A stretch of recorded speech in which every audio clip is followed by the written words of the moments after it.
Dear students, today we will be discussing a poem, Frost at Midnight, written by Samuel Taylor Coleridge.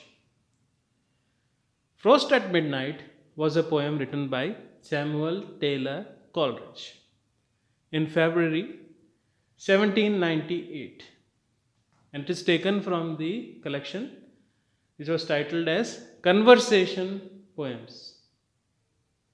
The poem discusses Coleridge's childhood experience in a negative manner and emphasizes the need to be raised in the countryside.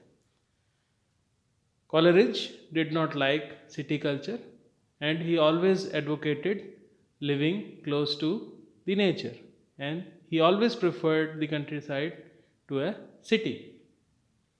The poem expresses hope that Coleridge's son, Hartley, would be able to experience a childhood that he could not and become a true child of nature. As we all know, Samuel Taylor Coleridge is among the most prominent poet of English Romantic period, which is also known as the Romantic Revival period. The view of nature within the poem has a strong Christian element in that Coleridge believed that nature represents a physical presence of God's world. And the poem is steeped in Coleridge's understanding of Neoplatonism.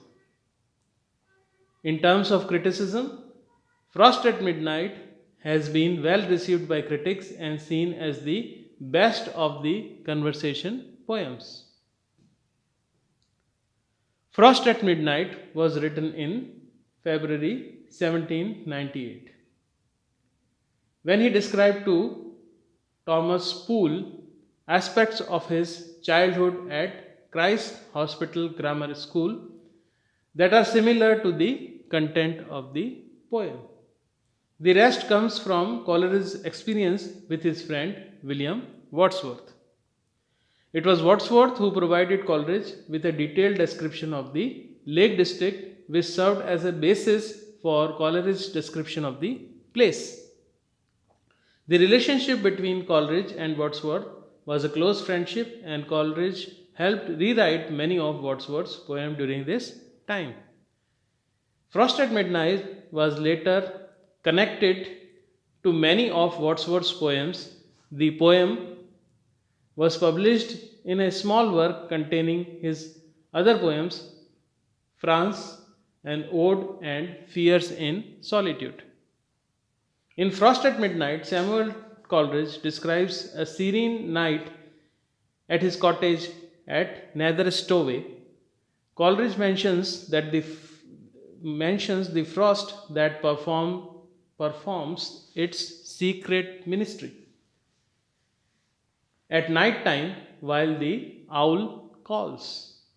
Meanwhile, the rest of the inmates in his cottage remain in a peaceful slumber. His son Hartley slept just at his side, alone with his thoughts. Coleridge observes the calmness of the environment that surrounds him.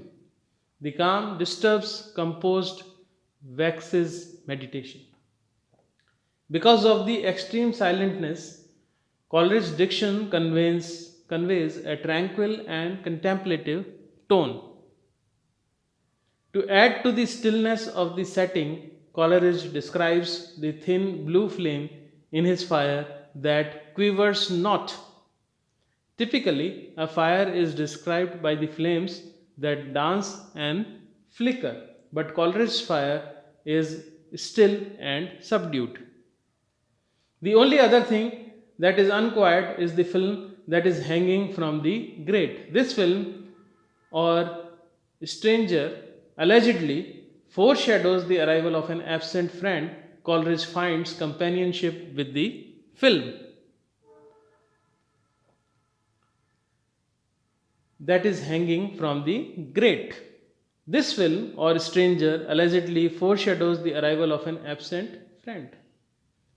Coleridge finds companionship with the film because together they are in motion in the hush of nature. Coleridge reminiscences back to his school days and remembers gazing at the stranger with unclosed lids, thinking of his birthplace, particularly the old church tower and the bells that played together throughout the day. Coleridge would eventually fall asleep during his daydream, only to prolong his dreams. While in class, Coleridge accounts fixing his eye on his book with mock study, longing to see the stranger's face. Seeing this stranger in his dreams would conjure up vivid memories of his home and possibly give him hope of seeing a townsman or aunt or his sister, more beloved, who was Coleridge's childhood playmate. It seems that Coleridge had a severe case of homesickness while he was at school. Perhaps he felt alone and longed to see his friends and his family. Coleridge then shifts the subject of the poem to his young infant cradled son who was beside him, whose gentle breathings filled the vacancies and momentary pauses of the thought. Coleridge rejoices because his child will have the opportunity to learn far other lore and in far other scenes. Coleridge indicates that his child will grow up among nature and will be able to wander like a breeze by lakes and sandy shores. So, this much for today. We will continue in our next video. Thanks.